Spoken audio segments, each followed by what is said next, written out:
কি অপরাধ ছিল এই টায়ারের দেখেন এই সাইড পুরোটাই ক্ষয় হয়ে গেছে। দেখেন একদম লেভেল হওয়ার পরেও সুতা বের হবে এরকম অবস্থা হয়ে গেছে।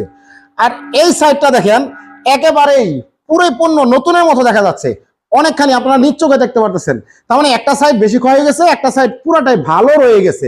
তো এটা হওয়ার অবশ্যই গাড়িতে যান্ত্রিক ত্রুটি আছে। আমরা কি করি, মেকানিক্স ভাই বা গাড়ি চালক ভাই, এই গাড়ির মালিক পক্ষকে বলি কি যে ভাই এটা ব্র্যান্ডের সমস্যা, এটা কি আছে সিএসটি, তাহলে এই টায়ারটা চেঞ্জ করে অন্য ব্র্যান্ডের টায়ার ব্যবহার করেন।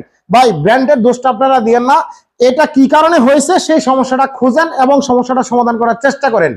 নিশ্চয়ই আপনার গাড়ির হাফসের বেয়ারিং খারাপ আছে, হাফসের বেয়ারিং খারাপ হলেই এই ধরনের সমস্যা হয়, এভাবে টায়ার এক সাইড ক্ষয় হয়। যদি হাফসের বেয়ারিং ভালো থাকে তাহলে আপনার কিংপিনটা দেখে নেন, কিংপিন অবশ্যই ক্ষয় হয়েছে।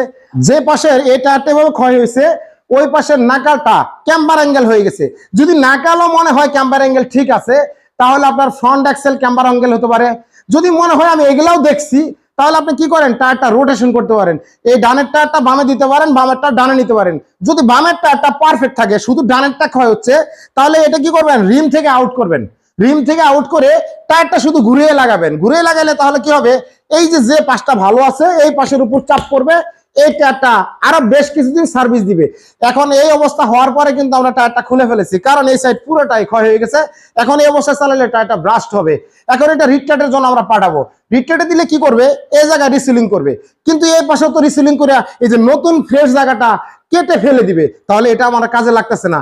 ভাই এই কোম্পানি কি দিয়েছে টায়ারটা এই অবস্থা রাখার জন্য?